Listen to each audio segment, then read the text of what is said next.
हमारी लुटिशिया उस एंजल को घूरी जा रही थी तो वो कहता है क्या क्या तुम मुझे बहुत ज़्यादा पसंद करने लग गई हो। और वो तो मजाक कर रहा था, लेकिन तभी हमारी लुटिशिया उसके सर पे थप्पड़ मारती है। वो कहता है क्या तुमने मुझे मारा क्यों। वो कहती है तुमने मुझे इतना ज़्यादा तंग किया, पता नहीं कौन कौन सी पावर्स दी, मैं तुम्हें थप्पड़ भी ना मारूं और वैसे भी बकवास करना बंद कर दो। वो कहता है क्या लेकिन तुम तो बहुत ज़्यादा मीन हो ना, बस कर दो रीडर। तो कहती है लेकिन ये तो बहुत ज़्यादा अजीब है। वो कहता है क्या अजीब है। तो वो कहती है तुम तो बिल्कुल भी रहमदिल नहीं लगते, ऐसा लगता है कि तुम बहुत ज़्यादा अनोइंग हो, मेरा तुम्हें मारने का दिल करता है। वो कहता है तुम तो बहुत ज़्यादा मीन हो। तो हमारी लुटिशिया कहती है आखिर यहाँ पर हो क्या रहा है, तुमने मुझे फिर से क्यों बुलाया यहाँ पर।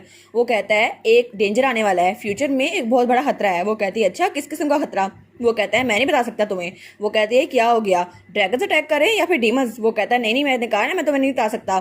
तो वो कहती है फिर तुम मुझे बता के सकते हो, और फिर से उसको कॉलर पकड़ लेती है। वो कहता है जितना तुम्हारा इन्फ्लुएंस स्ट्रॉन्ग होगा ना उतनी कैजुअलिटी कम होगी, तो तुम्हें अपना इन्फ्लुएंस बढ़ाना होगा, और अगर ऐसा हुआ फिर मैं तुम्हें बता सकता हूँ कि आगे क्या होने वाला, और अभी के लिए मैं तुम्हें कुछ नहीं बता सकता, इसलिए तुम्हें ये सब कुछ खुद करना होगा। वो कहती है अच्छा, और उसका कॉलर छोड़ देती है। वो कहता है हाँ हाँ बिल्कुल, और तुम तो हो। वो कहती है मैं नावल की हीरोइन हूँ। वो कहता है क्या नावल की हीरोइन, मैंने कब कहा तुम नावल की हीरोइन हो। वो कहती है तुम्हारा पैटर्न हर नावल में सेम ही रहता है, और ये पैटर्न नंबर 3 है। एक फीमेल लीड जरूर होती है जो हर नावल में होती है, लेकिन जैसे कोई ट्रांसमाइग्रेशन या रीइंकार्नेशन करता है वो हीरोइन बन जाता है, और चूंकि ओरिजिनल फीमेल लीड वो एग्जिस्ट करती है तो तुम मेन कैरेक्टर नहीं हो। लेकिन मैं तो मेन कैरेक्टर हूँ ना, क्योंकि मैंने ट्रांसमाइग्रेशन की है और मैं यहाँ पे रीइंकार्नेट हो गई हूँ। तो वो एंजल कहता है लेकिन ये तो मिसकंसेप्शन है ना, तुम थोड़ी ना हीरोइन हो। वो कहती है लेकिन जिस वक्त मैंने यहाँ पे ट्रांसमाइग्रेट किया मैं फीमेल लीड बन गई, और अब यहाँ की हीरोइन मैं ही हूँ, इसलिए तुम चाहे जो मर्जी कहो फीमेल लीड मैं ही हूँ, तो तुम मुझे बातें ना सुनाओ। वो कहता है लेकिन तुमने तो रीइंकार्नेशन किया था ना, और ये नावल नहीं है ये रियल वर्ल्ड है। तो तभी वो अपना मुंह पकड़ लेता है। वो कहता है ये मेरी बात सुन क्यों नहीं रही। तो हमारी कहती है अच्छा मैं तुम्हें बताती हूँ मेन कैरेक्टर को करना क्या चाहिए, उसे दुनिया बचानी चाहिए, और मैं भी ऐसा ही करूंगी क्योंकि मेरा रोल और मेरी डेस्टिनी है। तो वो कहता है दुनिया बचानी है, लेकिन ये बात तो सच है, पर तुम मेन कैरेक्टर थोड़ी ना हो। तो तभी वो झील में अपना हाथ डालता है। वो कहता है मैंने तुम्हें यहाँ इसलिए बुलाया ताकि मैं तुम्हें ये दिखा सकूं। तो हमारी कहती है मैं तो हीरोइन हूँ, मैं तो हीरोइन हूँ। वो कहता है मैं तुम्हें एक यंग बॉय का बताने वाला हूँ, ऐसा लगता है वो बहुत ज़्यादा खतरनाक है और उसके पास बहुत ज़्यादा खतरनाक पावर है। वो कहती है अच्छा वो कैसे दिखता है। तो तभी वो उसको उसकी फोटो दिखाता है जो कि वही बेबी बॉय था जो उसके फ्यूचर में हमारा मेल लीड बनने वाला है। तो वो कहता है तुम इस बेबी बॉय को बहुत जल्द मिलने वाली हो, लेकिन जितना हो सके उससे दूर रहना, क्योंकि ये बहुत ही ज़्यादा खतरनाक है और इसे इग्नोर कर देना चाहे जो भी हो। तो हमारी लुटिशिया उसको देखती है। वो कहती है ये तो बहुत ही ज्यादा प्यारा है, और उसका तो इंटरेस्ट उसमें मैक्सिमम था। वो कहता है तो मेरी बात सुन भी रही हो, मैंने कहा इससे दूर है ना। वो कहती है लेकिन ये तो क्यूट है। तो वो कहता है क्या सच में तुम मुझसे पूछने नहीं वाली कि इससे अवॉइड क्यों करना है। वो कहती है नहीं मैं नहीं पूछने वाली, लेकिन तभी उसकी आंख खुल जाती है। वो कहती है हैं मेरी आंख खुल गई, लेकिन आखिर मैं उस बेबी बॉय को कब मिलने वाली हूँ, मुझे तो उससे मिलना था ना। और तब वो सोचती है हर बार जब मैं ख्वाब देखती हूँ तो मेरी क्यूरियोसिटी कम होने की बजाय बढ़ती जाती है, और अगर वो क्यूटी पाए वो डेंजरस होने वाला है तो सारे के सारे डेंजरस है, मेरे डैड भी और मेरे ब्रदर्स भी, लेकिन मैं क्या ही कर सकती हूँ। तभी वो नोटिफिकेशन चेक करती है, वहाँ पर लिखा था क्या आप अनकन्फर्म नोटिफिकेशन को चेक करना चाहेंगी। वो कहती है हाँ हाँ, और वहाँ पे उसकी क्वेस्ट कंप्लीट हो गई थी और सब लोग उसको पसंद करने लगे थे और सारे नोबल्स की टीम उसकी तरफ आ गई थी। तभी वहाँ पे क्वेस्ट आया था आपको अपनी स्पोर्ट टीम अपने पास रखनी होगी। वो कहती है क्या स्पोर्ट टीम, इसका मतलब है कि डैड और एल्डर्स का मामला खत्म हो गया तो मुझे कुछ और करना होगा। तो नोटिफिकेशन आती है rule your house hold first, तीसरी नंबर वाली नोटिफिकेशन। अब आपको अपने साथ कुछ वेसल्स को भी रखना होगा, आपको अपने कुछ वेसल्स में से एक सिलेक्ट करना होगा जो आपके साथ हमेशा रहेगा। वो कहती है एक वैसल, लेकिन मैं तो 5 साल की हूँ ना, मैं कैसे किसी वैसल को कंट्रोल करूंगी, वो तो डैड का काम है ना, और ये फैमिली प्रॉब्लम नहीं है। तो वहाँ पे लिखा था आपको किसी एक वैसल से रिकॉग्नाइजेशन हासिल करनी होगी और फिर वो आपके साथ हमेशा रहेगा। वो सोचती है जब भी मेरे लिए कोई सबऑर्डिनेट की बात आती है तो मेरे दिमाग में वही लाल बालों वाला अंकल आ जाता है, लेकिन वो तो बहुत ज़्यादा डरावना था और वो तो मेरे लिए बिल्कुल बेवकूफ़ है, पता नहीं वो रोता क्यों रहता है। लेकिन अगर ऐसा ही है तो कैंडिडेट की लिस्ट से मैं उसको निकाल दूंगी। तो पीछे से वो कहता है कि यार लेकिन क्यों माय लेडी। तो तभी वहाँ पे नोटिफिकेशन आती है आपकी वेल्थ कभी रुकनी नहीं चाहिए, इसके लिए आपको सबसे पहले अपना वैसा चूज करना होगा।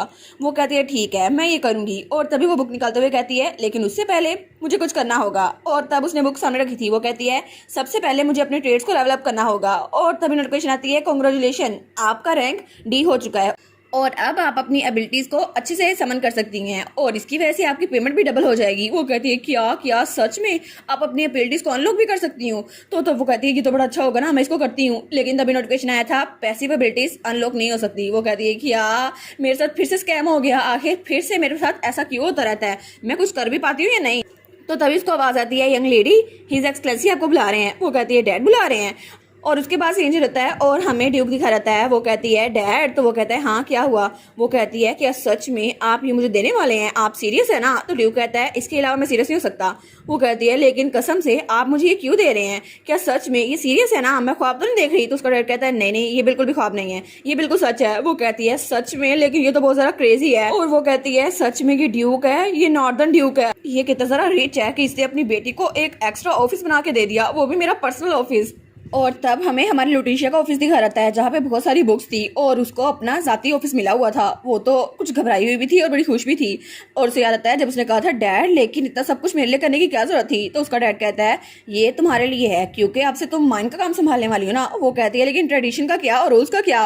वो कहता है तुम फिक्र ना करो, उस सबको मैं खुद देख लूंगा। वो सोचती है कि मेरे डैड किसी गैंगस्टर की तरह तो नहीं है जो अपनी बेटी के लिए कुछ भी कर सकते हैं, लेकिन किसी को रूल्स की फिक्र नहीं पड़ी हुई, मेरे डैड को भी नहीं। तो उसका एडवाइजर कहता है यंग लेडी ये आपके लिए तैयार किया गया है, इसलिए प्लीज आप आराम से यहाँ पर रहिएगा। वो कहती है सच में, फिर तो मैं आराम से रहूंगी, मुझे किसी की फिक्र करने की जरूरत नहीं है। और वहाँ पे टेबल भी उसी के हिसाब से एडजस्ट किया गया था, छोटा सा टेबल। वो कहती है ये जगह तो डैड ने मेरे लिए प्रिपेयर करवाई है और ये मेरे साइज के हिसाब से परफेक्ट है और मेरा अपना ऑफिस। वो तो बड़ी खुश हो गई थी। तो वो कहती है वो लोग अभी आ गए होंगे। तो तब वो कहती है अंदर आ जाओ। और उसके वेसल्स वहाँ पर आ गए थे। वहाँ पर 3 लोग खड़े थे, एक ग्रीन बाल वाला, एक येलो बाल वाली और एक पिंक बाल वाली। येलो बाल वाली कहती है मेरा नाम है येलो एच बेलका, और उसके येलो बाल थे, उसका नाम भी येलो ही था। और ग्रीन बाल वाला कहता है मेरा नाम है ग्रीनेट शोकिल, और उसके ग्रीन बाल थे और उसका नाम भी ग्रीनरी था। और पिंक वाला कहता है मेरा नाम है पियांक बॉबी, और उसके भी पिंक बाल थे और नाम भी पिंक ही था। तो मैं इनको पिंक, ग्रीन और येलो ही कहने वाली हूँ। तो तभी हमारी कहती है सच में ये सब लोग मुझे फैरथन डची में काउंसिल करेंगे, ये सारे के सारे। और चौथे नंबर पे वही रेड बालों वाला आदमी था जो हमेशा उसके साथ रहता था। वो कहता है माय लेडी मैं भी चीफ काउंसलर हूँ और मैं अपनी बेस्ट करूंगा आपको सपोर्ट करने के लिए। तो वो कहती है आखिर इसको यहाँ पर क्यों आना था, ये उसी दरवाजे से आया लेकिन यहाँ पर आया क्यों है। तो वो कहता है ऑफ कोर्स मैं यहाँ पर आपको असिस्ट करने के लिए आया हूँ माय लेडी। तो फिर वो कहता है क्या आप मुझे फर्स्ट सर्वेंट के तौर पे रख सकती। और वो तो बड़ा एक्साइटेड हो गया था। तो हमारी कहती है आप लोगों से मिलकर बड़ा अच्छा लगा, और उसको मुकम्मल इग्नोर कर देती है। तो सब लोग कहते हैं जी जी आपसे मिलकर बड़ा अच्छा लगा। तो हमारी कहती है ठीक है अब सब लोग यहाँ पर आ गए हैं तो मैं आप लोग को यहाँ इसलिए लेके आई हूँ ताकि अपने माना स्टोन बिजनेस को प्रमोट कर सकूँ। तो रेड बालों वाला तो बड़ा उदास बैठा था। वो कहता है मुझे इग्नोर कर दिया। तो हमारी कहती है सबसे पहले हमें उन एम्प्टी माना स्टोन में कुछ ना कुछ वैल्यू डिस्कवर करनी होगी। तो तुम लोगों ने क्या प्रिपेयर किया है, तुम लोग के पास कौन सा आइडिया है। तो वो तीनों कहते हैं क्या आइडिया, लेकिन हमने तो कुछ तैयार ही नहीं किया। तो हमारी सोचती है इन लोग को लगता होगा कि मैं छोटी बच्ची हूँ इसलिए कि मुझे सीरियस नहीं ले रहे, लेकिन मैं सच में इस चीज़ को कामयाब बनाने वाली हूँ।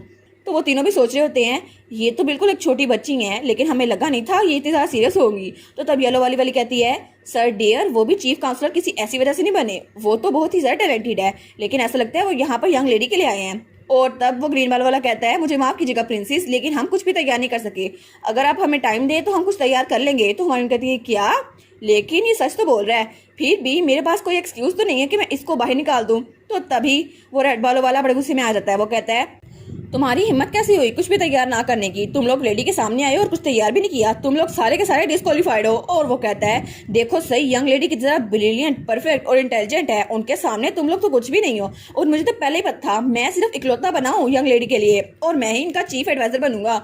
तो वो तो बड़ा खुश होकर कह रहा था। और बाकी तीनों कहते हैं चीफ एडवाइजर, लेकिन ऐसा लगता है इनका दिमाग खराब हो गया है। तो हमारी कहती है अच्छा वाइकाउंट डियर आपने कुछ तैयार किया है। वो कहता है ऑफ कोर्स प्रिंसेस मैं तो तैयार करके आया हूँ, और कौन करके आया है। तो वो कहती है अच्छा दिखाओ मुझे। तो वो डॉक्यूमेंट उसको देखते हैं। तो हमारी कहती है क्या, वहाँ तो बहुत ज़्यादा चार्ट्स और पाई चार्ट्स बने हुए थे। वो कहती है ये तो पूरी समरी रिपोर्ट है जहाँ पे तो एडिशनल मटेरियल भी है। वो कहता है मैंने तो सब कुछ प्रिपेयर करवा दिया है, इसमें जो वैल्यू है मैंने वो भी तैयार करवा दिया है और ये मेरा ऑनर है माई लेडी। तो हमारी कहती है ये तो सबसे ज़रा अच्छा है, इतना ज़रा अच्छा, लेकिन आखिर ये इतना ज़रा कैपेबल कैसे है। तो तब वो हमारा स्टोन भी ले आया था। वो कहता है मैंने ओवरव्यू डेटा भी अरेंज करवा दिया है और माइन का सारा डेटा भी इसमें रखा हुआ है और इसमें मैंने 2D ट्रायल्स भी रखे हुए हैं। आपका मतलब है ये है ना, तो मैंने आपके लिए सब कुछ तैयार कर दिया है। तो माइन कहती है इसके अलावा मुझे वार्म मिल्क और हनी और कुकीज चाहिए। तो वो कहता है इसकी तो कोई बात ही नहीं है, और तभी उसने वार्म मिल्क और कुकीज तैयार कर दी थी। वो कहता है मैंने ये पहले तैयार कर दी थी क्योंकि पिछली बार आपको ये पसंद आई थी।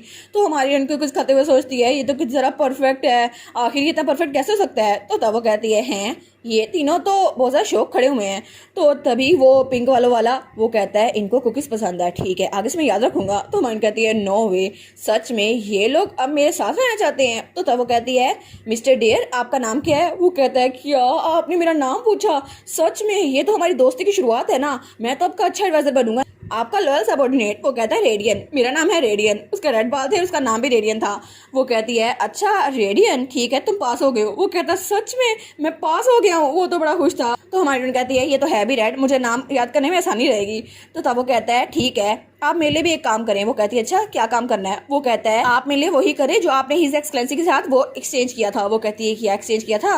तो सब लोग कहते हैं क्या ये क्या बात करे। वो कहता है ऑफ कोर्स आपने जैसे उनके लिए पेंटिंग बनाई थी ना ड्राइंग, मेरे लिए भी वैसे बनाए। तो हमारी कहती है ठीक है बाकी सारे बाहर निकल जाओ। तो वो लोग बाहर आ गए थे। तो वो येलो बालों वाली कहती है आखिर पता नहीं वो हमें क्यों नहीं दिखाना चाहती, कौन सी चीज थी। तो ग्रीन बालों वाला कहता है वो बहुत ज़्यादा इंपॉर्टेंट चीज होगी ना इसलिए वो नहीं दिखाना चाहती हमें। और हमारी हीरोइन वहाँ ड्राइंग बना रही थी। वो कहती है ऐसा होना तो नहीं चाहिए था लेकिन पता नहीं मुझे ये साइन कॉपी स्टैम्प करना ही क्यों होगा।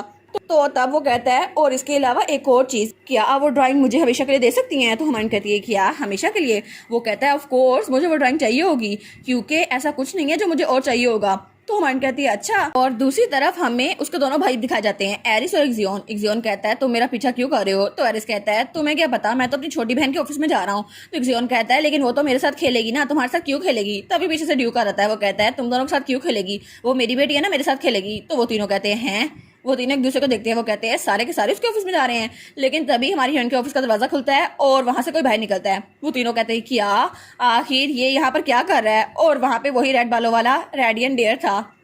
वो कहता है योर एक्सलेंसी आप तीनों यहाँ पर क्या कर रहे हैं। तो तभी वो उसकी ड्राइंग देखते हैं। वो कहते हैं ये रेड कलर का डॉट क्या है। तो तभी ड्यूक उसके पास आता है और उसको दीवार के साथ लगा लेता है। वो कहता है मुझे लगता है तुम्हें एक्सप्लेन करना होगा ये आखिर है क्या चीज।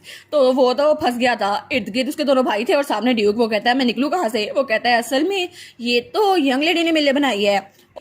तो हमारी कहती है उसने कहा था उसको एक चीज चाहिए। जब मैंने उससे पूछा तो उसने कहा था प्लीज आप मुझे भी ड्रा कीजिए जैसे आपने यंग ड्यूक को किया था।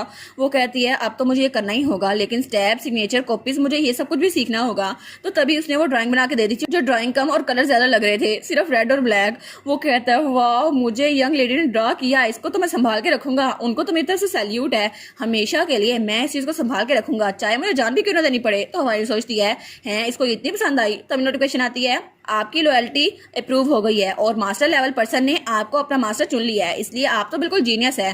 तो हमारी कहती है सच में वो इतना ज्यादा टैलेंटेड था लेकिन मुझे पहले पता क्यों नहीं चला।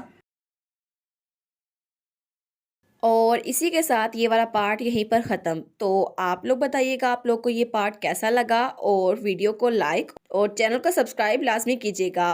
बाकी वीडियोस का लिंक भी स्क्रीन पर नज़र आ रहा होगा तो काइंडली उनको भी चेकआउट कर ले। और thank you so much for watching my videos. Stay safe, bye bye.